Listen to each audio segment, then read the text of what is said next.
Let's talk my favorite fiction writing books. Fiction books. Books on fiction. Writing tool books. Writing books. Favorite books on writing. Favorite writing tools. Let's get into it. I'll get the intro one day.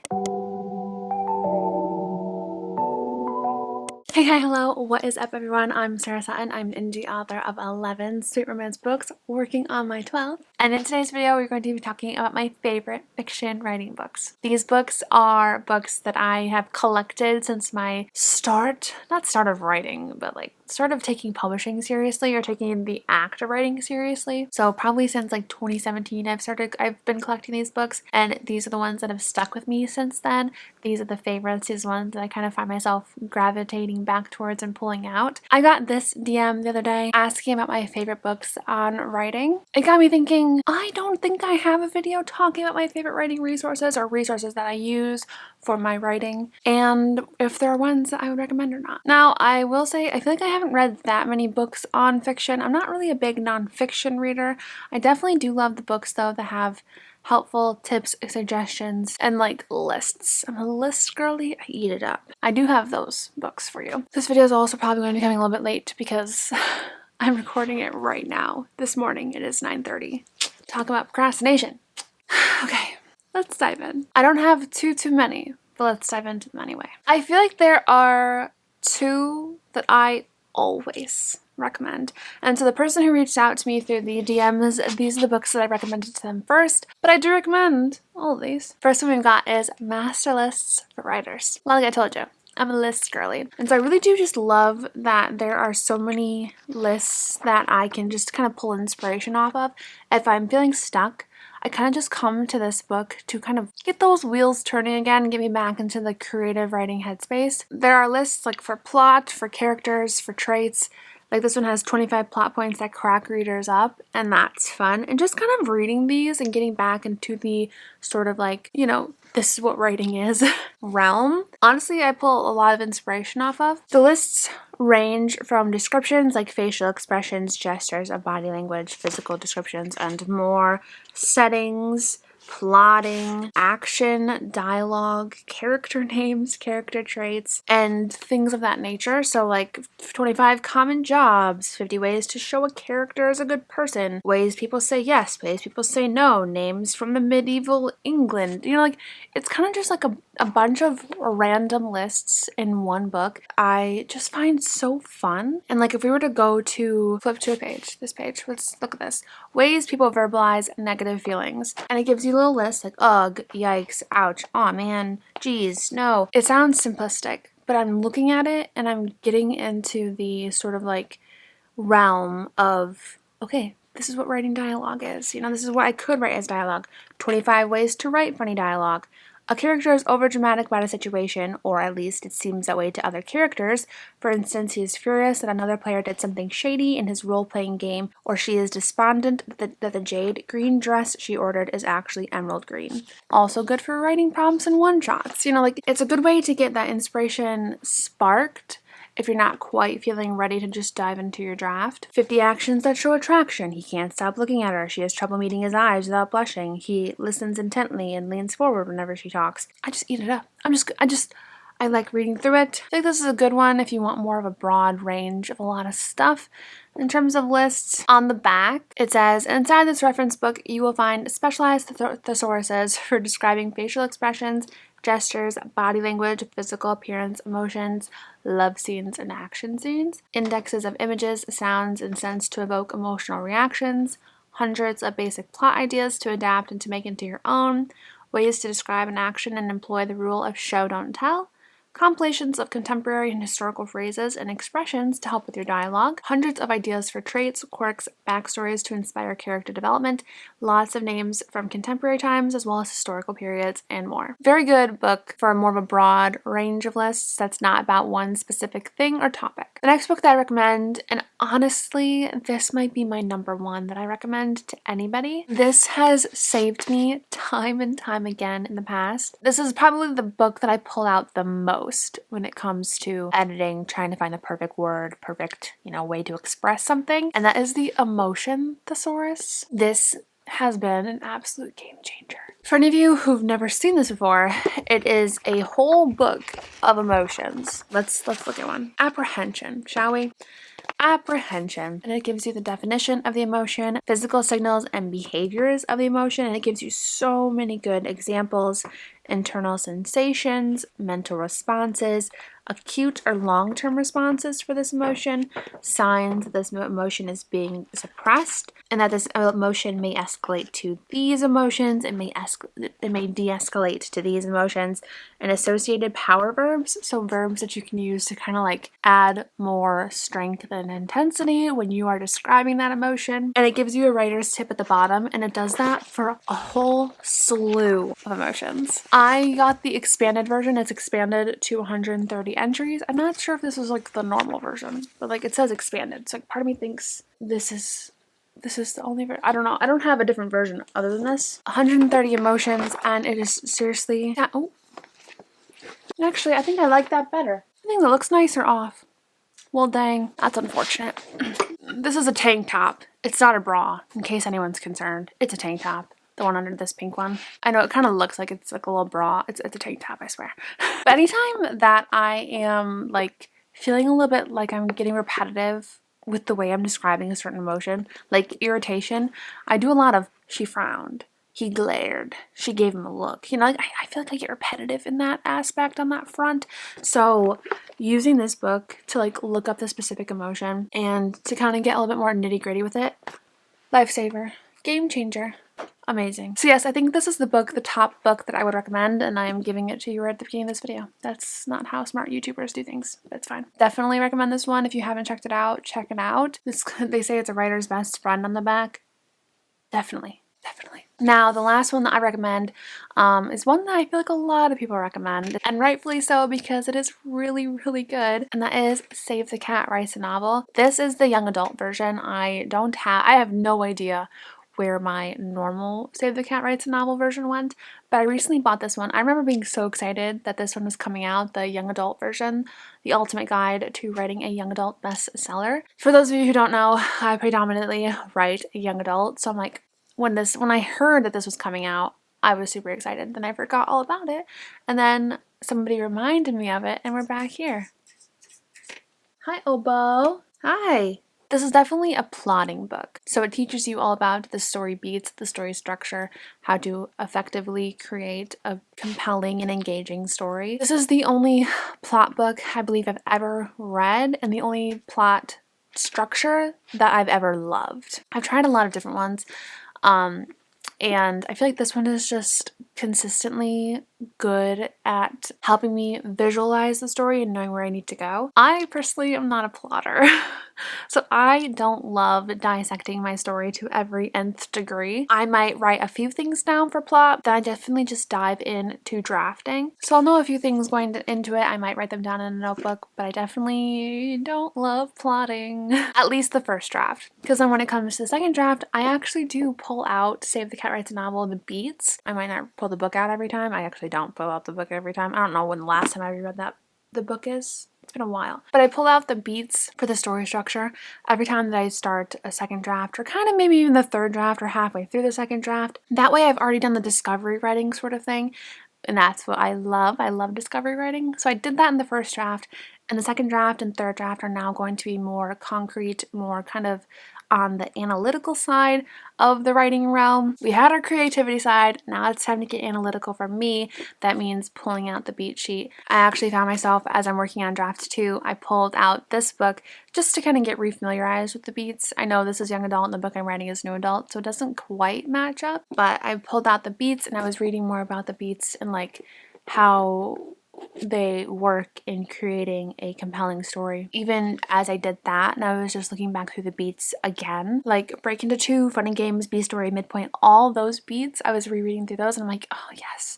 Like I was missing my B story in this book, and I'm like, yes, I needed the B story. That's what felt like it was missing when I was drafting the first draft. Like I felt like I was lacking a subplot, I needed a B story. And every plot outline is different, but I really found myself gravitating towards this one.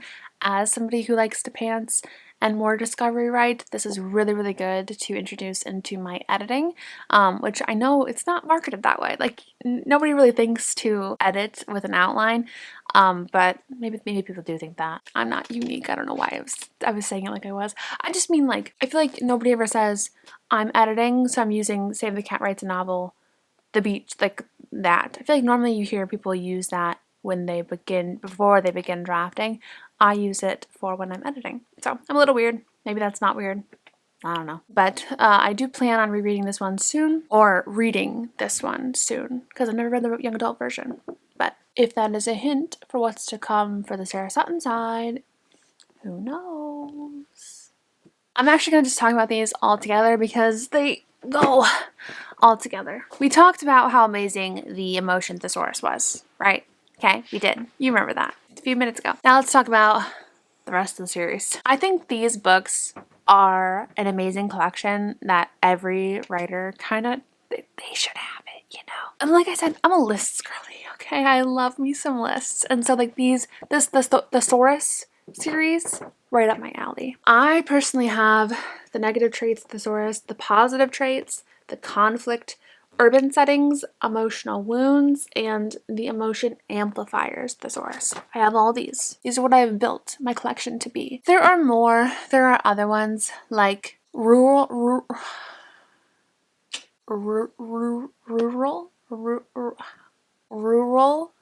settings. I can't say that word. That one. The opposite of urban settings. What are some other ones? Do they say in the back? I don't know. There are some that I don't have. I want to build my collection more. I think there's another conflict. This is, conflict volume 1. I think there's a conflict volume 2. So there's more that I still want to get. But these are the ones I have. These are the ones I love. So I'm just going to go over them really briefly, and you can see if they are something you want to pick up as well. And like for all of these books, they're all going to be in the links in the description box below. This is the latest one that I have gotten. It's the emotion amplifiers one. So inside the emotion amplifier thesaurus, you will find a deep dive into cognitive and emotional dissonance and how psychological discomfort steers a character's reasoning and impacts their ability to make decisions. Information on emotional stress as a trigger for self-awareness and personal growth, which makes amplifiers powerful levers you can use to steer your story structure and character arc. Lists of body language cues, internal sensations, thoughts, and other descriptives to show the effects of more than 50 amplifiers. Brainstorming help on how to use each amplifier to generate tension and complication, apply everyday pressure, and make a character emotionally volatile. And then 52 bonus writing tips to help you wield amplifiers with skill and precision, taking your scenes from good to great. I recently bought this, so I haven't really had time to deep dive into it, but kind of like the emotion thesaurus, it gives you description, physical signals and behavior, internal sensations, mental responses, efforts to downplay the feeling, associated power verbs, emotions generated by this amplifier, duties or desires that may be difficult to fulfill, scenarios for building conflict and tension. For what like examples would be like danger, confinement, compulsion, competition. So not necessarily emotions, but things that would amplify emotions, I would think. I think it's great. I think it's a really interesting resource. This is, however, the exact same price as this one.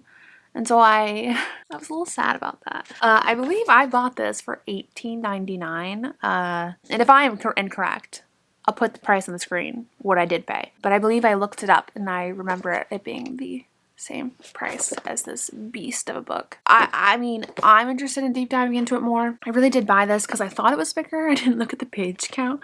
But I am interested in going through it and seeing how I can apply it to my stories and amplify the situations that my characters find themselves in. Intoxication, malnutrition, mental health condition, mortal peril, pain. You know, I'm curious to see where I can use this. And for that and the emotion, those ones I usually use for editing. They come in handy when it comes to editing a scene and intensifying a scene. Next one we got the emotional wound thesaurus, and it's good for crafting like angsty backstories for my characters. And it's just kind of a huge list of like good backstories that can kind of give your characters a little bit more depth and, you know, make them a little bit more real. For I remember I used this book for Sophia's story for Out of My League, and I have them starred actually getting dumped being raised by neglectful parents, not being a priority growing up. And those were all issues that Sophia went through. So when it came to crafting Sophia, I used this book as a resource. So let's look at Getting Dumped, page 196. It goes over the kind of trauma that would come about from getting dumped. Basic needs often compromised by this wound, false beliefs that can be embraced, the character may fear, possible results and responses, personality traits that may form, attributes and flaws, triggers that might aggravate this wound, and opportunities to face or overcome this wound.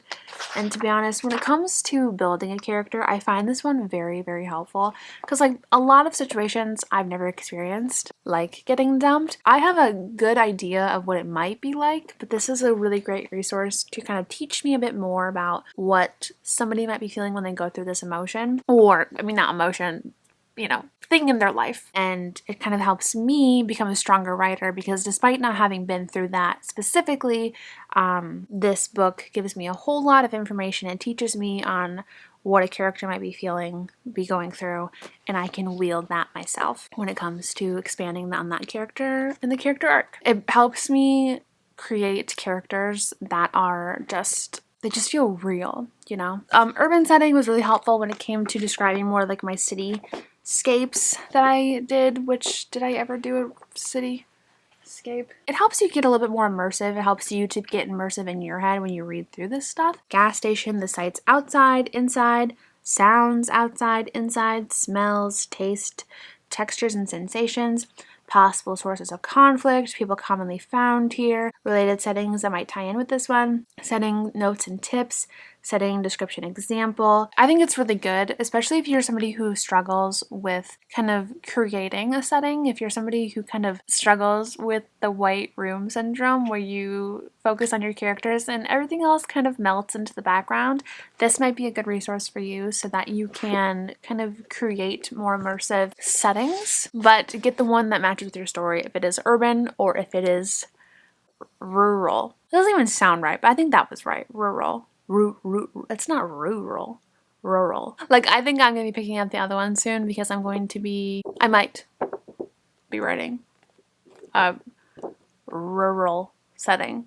I feel like this one was a good one when it came to plotting the Most Likely To series. It is the conflict thesaurus. And so it kind of just gave a list of good conflicts that you can use in your plots. I think this is a good resource if you are a plotter and you need kind of like a little bit of help in the subplot department. This is definitely a book that works best on the front end of things rather than in the editing stage because you are building the plot still with the conflict thesaurus. Taking advice from the wrong person, being unprepared, a prank going wrong, a lie impacting someone's life. It gives you examples, minor complications, potentially disastrous resulting emotions, possible internal struggles, negative traits that may worsen the situation, impact on basic needs, esteem and recognition, love and belonging, psychological needs, positive traits to help the character cope, positive outcomes. I think it's a very good, and I will probably be using this again anytime I plot a new series, which I think I've spoiled it enough. That's coming soon because I'm going to be doing a whole outlining sort of series on when I plot and outline my next new series. So I don't know when that's coming, but it's coming because these stories are just yapping away in my head and I need to get them onto paper before I forget about them. So I'm excited to use this again for when it comes time to plot the new series and all the books that are going to be going in it. So yeah, A Writer's Guide to Obstacles, Adversaries, and Inner Struggles. Volume 1. Curious what Volume 2 is like. These last two are also ones that kind of help more so on the drafting front and character creation front, and it is the positive trait thesaurus and the negative trait thesaurus. Sometimes we can have certain character traits. The character still feels like they're missing a little something something. So these books are really good at creating, a well-rounded character in terms of their positive traits and negative traits. For the positive traits, it gives you the definition, categories, possible causes, associated behaviors, associated thoughts, associated emotions, positive aspects and negative aspects, examples from film, traits and supporting characters that may cause conflict, challenging scenarios for the professional character, or for the persistent character, or for the emotion character, for the X character. So it helps you kind of just learn the positive traits of your character a bit more, makes it a little bit more stronger. For the negative traits. It's kind of the same definition, similar flaws, possible causes, associated behaviors and attributes, associated thoughts, associated emotions, positive aspects, negative aspects, examples from literature, overcoming this trait as a major flaw, and traits in supporting characters that may cause conflict. Kind of similar, but a whole list of positives, a whole list of negatives. You can kind of go through them, see which ones fit your character best, and then you can look them up. Or if you're trying to figure out what sort of positive traits your character should have, or what kind of negative traits your character should have, these are good resources for you to kind of go through, kind of weed out, would this work out well as a negative trait? Oh, this would work really well as a positive trait for them, and have it tie into your plot. So yeah, I definitely think the Thesaurus series is one of my most highly recommended series to you guys to check out and see if any of these kind of catch your eye. For me, they have been so beyond helpful for writing, for drafting, for even the plotting that I do, even though I don't do that much plotting. Like I said, the Emotion Thesaurus is my number 1. The Emotional Wound Thesaurus is my number 2. If I had to pick number 3, it probably would be tied for the positive and negatives. The Conflict Thesaurus is really good, and then the Urban Settings is good too if you struggle with, like I said, White Room Syndrome, where you forget that you have to describe the setting around your characters. And trust me, it happens to everybody. You're just writing away and you're like, wait, my character's in a coffee shop. Are they ever going to get their coffee? You know, I swear. Happens to me all the time. And those are the fiction books that I would recommend to you guys if you are looking for more writing resources, if you're just starting out, or even if you've been doing this a while. For me, those ones are very helpful. I'm really not somebody whose attention is captured by someone telling me this is how you should write.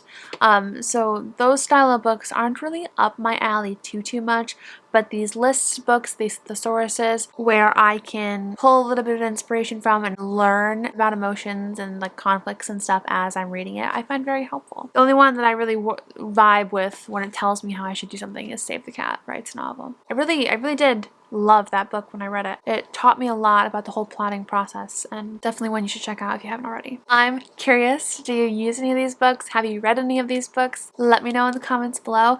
And also, please let me know in the comments below what your favorite fiction tool book is. I am always on the hunt for good books and books that people find helpful and, like, you know, have really helped them improve. I want to improve my writing. I feel like as writers we should constantly be improving, and to do that we have to consume other sources. For me, I have to read a book. And I'm working on one right now. I'm working on XOXO by Axio and getting back into reading again when I haven't for a very long time, and it's been fun so far. But I want to know what your favorite fiction helping tool book is down below. Don't forget, Publish and Thrive is open for enrollment right now. If you don't know what it is, check out my videos on it below and go and take a peek at Baby Sarah. I was rewatching a portion of one of those videos to include in a different video when I was talking about it. Baby. My hair's short. Baby. I was not expecting how small I would look. It's just a really great course. Check it out if you haven't already. I have a link down below. It's an affiliate link, but if you don't feel comfortable using that link, you can look it up elsewhere. It's a course you have lifetime access to and filled with a ton of great information. It's open for enrollment. I believe it starts February 1st, so if you're waiting around, definitely make sure you sign up before February 1st. But yes, I think that's all I got for you guys. Thank you so much for watching. I'm Sarah Sutton. I'm an indie author of 11, soon to be 12 sweet romance books, and I will see you guys next time. Bye! Maybe you don't want